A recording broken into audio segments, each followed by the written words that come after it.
Unknown number શૂટનું કંઈ કામ હશે. હેલો, हाँ जी कौन? हेलो, सिया जी. સ્ટુપિડ, તને કેટલી વાર કહ્યું છે કે તારે અલગ અલગ નંબર પરથી કોલ નહીં કરવાના મને? તમે ફોન નહીં કાપતા ને પહેલા મારી વાત સાંભળી લો, મને બ્લોક પણ નહીં કરતા પ્લીઝ. જુઓ, આઈ લવ યુ. શું આ કેવી વાત કરે છે તું? શરમ નથી આવતી તને લવ યુ કહેતા? અને આટલા આટલા નંબર તારા બ્લોકમાં નાખ્યા છે તો પણ તું કોલ કરે તને એકવારમાં ખબર પડે છે કે નથી પડતી? સિયાજી, કાર્ડ બદલીને થાકી ગયો છું હવે. અને સાચું કહું તો તમે મને હવે ઓળખી ગયા છો ને. હું અવારનવાર તમારા ઘર પાસે આવું છું અને તમને જોઈને ખુશ થાઉં છું. તમે પણ મારી સામે સ્માઇલ કરો છો, તમે પણ ખુશ થાવ છો. હું તમને જોઉં એ તમને ગમે છે અને મને તમે પહેલેથી ગમતા હતા. ફક્ત આપણે બંને એકબીજાને ઓળખી નહોતા શકતા એટલા માટે હું તમને કંઈ કહી નહોતો શકતો. પણ હવે હું તમને કહું છું ને કે મને તમે બહુ ગમો છો અને મારે તમારી સાથે લગ્ન કરવા છે. શું? પાગલ થઈ ગયો છે તું? પાગલ થઈ ગયો છે? હું તારી સાથે લગ્ન નહીં કરી શકું. અને હા, હવે પછી મને કોલ ના કરતો, નહીતર પછી મારે છે ને પોલીસ કમ્પ્લેન કરવી પડશે. જુઓ, મને ખબર છે કે તમે પણ હા મને પ્રેમ તો કરો છો, પણ તમે અત્યારે એક મિનિટ, આવું કોણે કહ્યું કે હું તને પ્રેમ કરું છું? તમારી આંખોમાં દેખાઈ આવે છે મારા પ્રત્યે લાગણી, હમદર્દી. આ તે દિવસે તમારા ઘરે ઘૂસ્યો હતો છતાંય તમે તમારા ભાઈને સંભાળી લીધો હતો. એને તમે કહી દીધું હતું કે એને કંઈ કહેતા નહીં, એને કંઈ કરતા પણ નહીં. હા તો એને શું લાગણી સમજી લેવાની, પ્રેમ સમજી લેવાનો? હા જુઓ, મને બધી જ ખબર છે, પણ હું સાચું કહું છું સિયાજી, હું તમારા વગર નથી રહી શકતો. તમે કહેશો એ તમારી સાથે કામ કરવા માટે પણ તૈયાર છું. હા, મારું એક જ સપનું છે, હું તમારી સાથે રહેવા માંગુ છું. ઓહ, મારે છે ને તારી જોડે નથી રહેવું. હા, અને તું તારું કામ કરતો હોય ને એ કરજે. હવે પછી ફોન તો શું, મારા ઘરની આજુબાજુ પણ દેખાવો ના જોઈએ તું. તો તમે સાંભળી લ્યો, હા છે ને છેલ્લો ફોન કર્યો છે તમને, અને શાંતિ. ફોન કાપતા નહીં તો મજા નહીં આવે, એટલું યાદ રાખી લેજો. હા તો શું કરી લઈશ? શું કરી લઈશ તું? ધમકી આપે છે મને?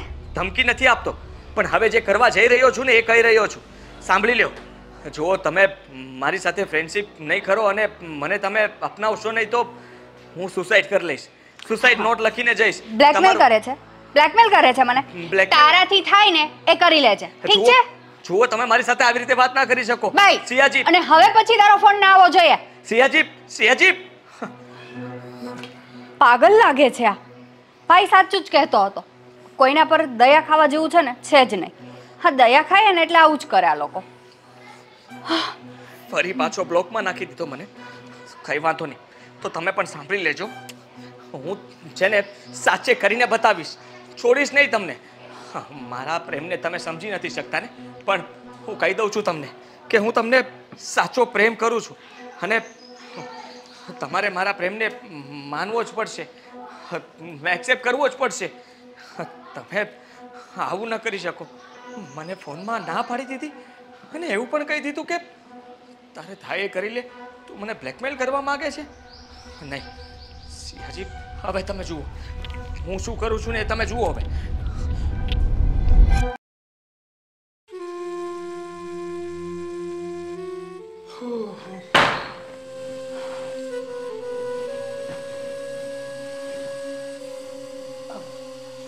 સિયા, કેમ બેટા આમ ચિંતામાં આવી? શું થયું દીકરા? હા, શું થયું? છોડને ભાઈ, તું છે ને સાચું જ કહેતો હતો. કોઈ પર અત્યારે દયા ખાવા જેવું છે જ નહીં.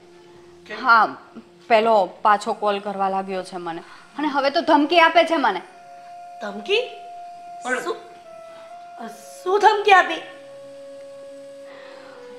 છોડો મને. પણ એમ નહીં, એ કહેતો મને કે એની પાસે તારો નંબર ક્યાંથી આવ્યો? એ જ મને ખબર નથી પડતી. આ મેં એના 10મો નંબર બ્લોક કર્યો હશે. સિયા, તારે પણ કડકાઈથી બોલવું જોઈએ ને એની સામે. આ ઢીલા પોચાનો કામનું નથી આવા માણસો. હા સિયા, મમ્મીની વાત એકદમ સાચી છે. આવા લોકો તમને કોલ કરીને હેરાન કરતા હોય ને તો તારે ચોખ્ખું ના પાડી દેવી જોઈએ કે આજ પછી આમાં કોલ નહીં કરતો, અને જો કર્યો ને તો હું પોલીસ કમ્પ્લેન કરી દઈશ. ભાઈ, હું એને દર વખતે આ રીતના જ કહું છું, પણ એ માનવો જોઈએ તો ને નથી માનતો. તો શું કરવાનું? આવલા દિવસે મગજમારી થઈ હતી એની વાત કરે છે ને? હા મમ્મી, એની જ વાત કરે છે. તને કીધું હતું કે આને સિક્યુરિટીમાં વધારો કર, પણ તું માન્યો નહીં. અરે મમ્મી, હવે એ ઘરે થોડો આવે છે, ફોન કરીને હેરાન કરે છે. પૂરી વાત તો સાંભળો તમે. તો પોલીસ સ્ટેશનમાં જઈને કમ્પ્લેન્ટ લખાવને ને. હા, હવે એવું જ કરવું પડશે. હા, નફ્ફટને જ્યાં સુધી પોલીસવાળા ચાર ડંડા નહીં મારે ને ત્યાં સુધી એની અકલ ઠેકાણે નહીં આવે. એને પોલીસ કમ્પ્લેન્ટ કરવી જ પડશે. અને જો જલ્દીથી કઈ એક્શન નહીં લઈએ ને તો આવા લોકો માથે બળીને તાંડવ કરશે. બેટા મને તો એવું હતું કે અમારા ફેન લોકો છે એટલે થોડી એમની રિસ્પેક્ટ કરું, એમની સામે સ્માઇલ કરું. આપણે સ્માઇલ કરીએ તો એ ઊંધું માનવા લાગે. આવું તો આપણા મનમાં જ ના હોય. હા સી, તારી વાત એકદમ સાચી છે. આ લોકો સાથે થોડીક દૂરી રાખો ને એમાં જ આપણી અને એની બધાની ભલાઈ છે. સાગર, તને એવું નથી લાગતું કે કદાચ આપણે પોલીસ સ્ટેશન જશું અને માથાભારે હશે તો આપણી સિયાને તો અરે માથા ભારે હોય તો શું થઈ ગયું?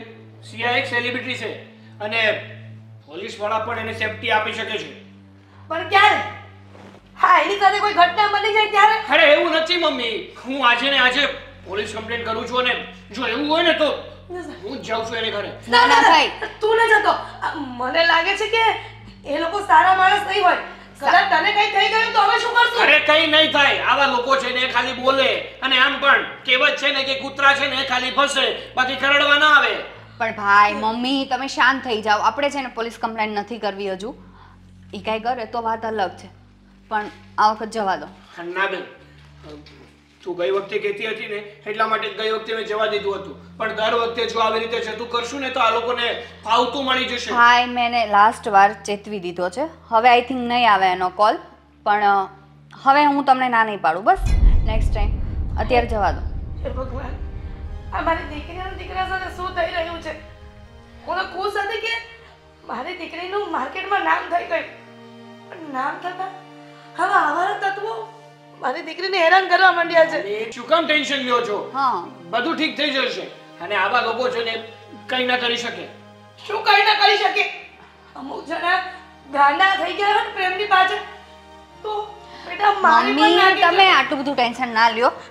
મારા કરતાં મોટા મોટા કેટલા સેલિબ્રિટી છે, એ લોકો જોડે પણ આવું થતું હશે ને. હા, તો પછી એવું કાંઈ ના થાય.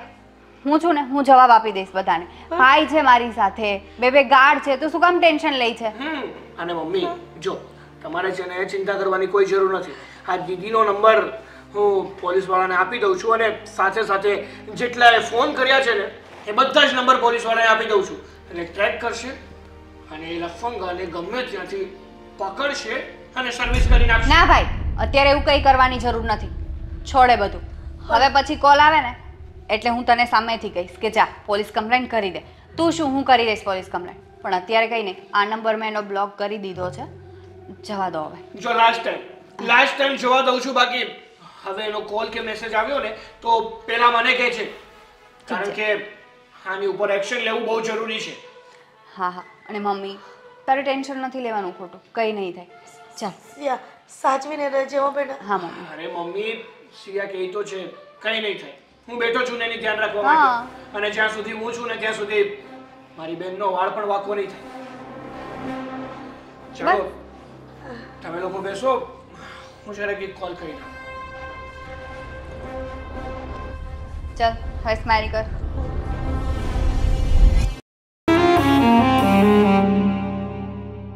હો દુનિયાએ આપ્યા જે જખમો બધા સહી રે લઈશું.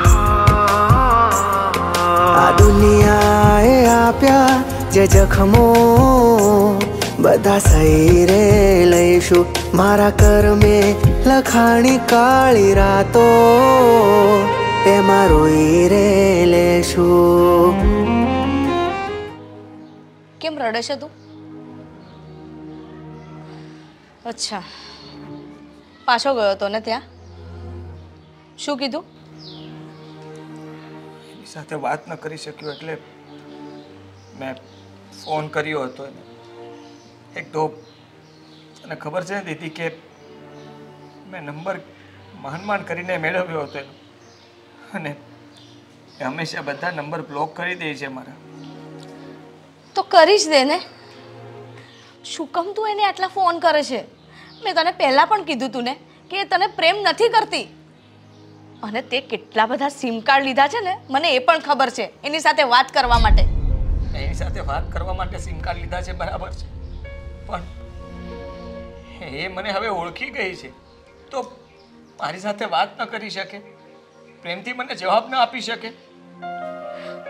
હું એના માટે ગમે તે કરવા તૈયાર છું, પણ એ મારા પ્રેમની કદર જ નથી કરતી. એ તને પ્રેમ કરતી હોય તો કદર કરે ને. મેં તને પહેલા પણ કહ્યું તું કે એ આટલી મોટી સુપરસ્ટાર છે, એને તારી કોઈ જ પડી નથી, એ તને પ્રેમ નથી કરતી. પણ તને કોણ સમજાવે? પ્રેમ કરે છે પણ એના પરિવારના લીધે અને એના સ્ટેટસના લીધે એ કંઈ બોલી નથી શકતી.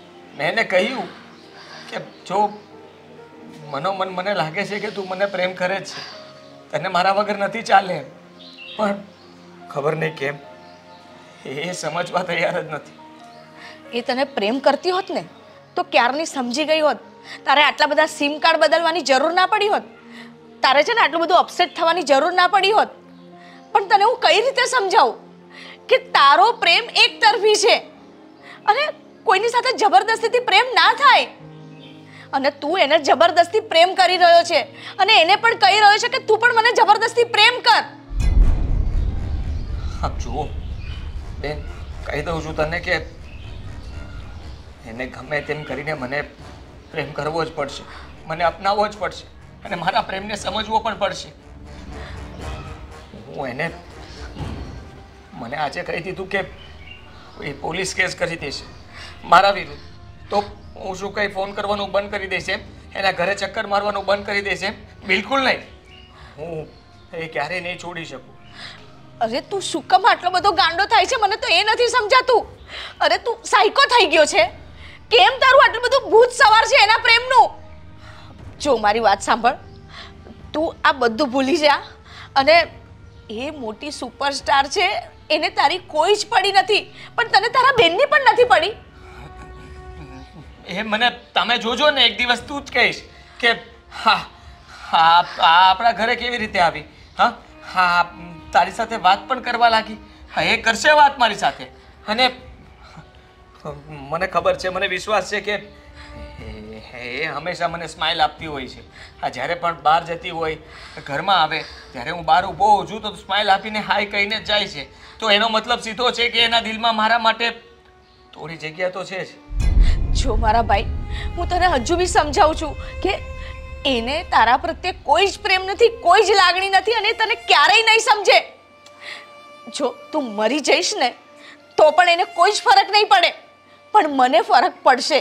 કારણ કે તું મારો ભાઈ છે, હું તને સમજુ છું, હું તારી લાગણીઓને સમજુ છું, પણ એ નહીં સમજે. સમજવું પડશે એને બેન, હા સમજવું પડશે. ને ફોનમાં મને કીધું ને કે તારે જે કરવું હોય તે કરી લેજે, પણ મને ફોન ન કરતો. હવે જો હું શું કરું છું. શું કરીશ તું? હા એને આપણા ઘર સુધી ન લાવવું ને તો તું કહેજે, તારો ભાઈ નહીં હું જોજે. જો પણ બતાવી દઈશ કે હું એને છે ને ખાલી પસંદ નથી કરતો, સાચા દિલથી પ્રેમ કરું છું અને સાચા દિલથી મને એ ગમે છે. સાચું તો એ છે કે એણે બધાની જેમ મને સાઈડ કરી દીધો. એના લાખો ફ્રેન્ડ હશે પણ હું એક છું, હું અલગ છું બધાથી, અને એણે એ માનવું જોઈએ, સમજવું જોઈએ, જાણવું જોઈએ. જો તું એવું કોઈ કામ ના કરતો કે જેથી કોઈ વાત વધારે બગડે. જો એ પોલીસ કેસ કરી દેશે ને તો આપણા ઘરે પોલીસ આવશે અને ખોટી આજુબાજુ બદનામી થશે. આ ઓછી બદનામી થાય છે. આ રોજના લોકો મને ફોન કરીને કહે છે કે આદિ એના ઘરના નીચે ઊભો છે, આદિ એની ગાડીની પાછળ દોડ્યો. અરે ક્યારેક ગાડીમાં ઠોકાઈ ગયો તો, તને કંઈક થઈ ગયું તો? કેમ નથી સમજતો? એવું કાંઈ નહીં થાય અને હું સમજુ જ છું.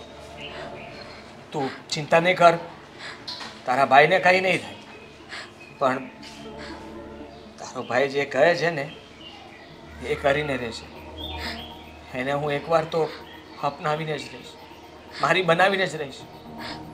જો આદિ, એવું કોઈ પણ કામ ના કરતો કે જેથી મને અફસોસ થાય. ઠીક છે.